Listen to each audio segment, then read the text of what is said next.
Submandibular space. The submandibular space is a fascial space of the head and neck, sometimes also termed fascial spaces or tissue spaces.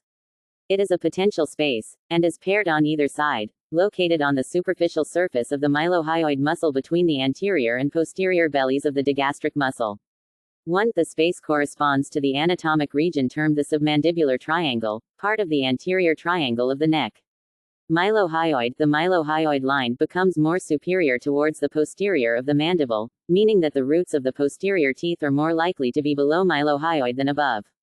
Signs and symptoms of a submandibular space infection might include trismus, difficulty opening the mouth, inability to palpate, feel the inferior border of the mandible, and swelling of the face over the submandibular region. If the space contains pus, the usual treatment is by incision and drainage. The site of the incision is extraoral, and usually made 2 to 3 cm below, and parallel to, the inferior border of the mandible. Ludwig's angina is a serious infection involving the submandibular, sublingual and submental spaces bilaterally.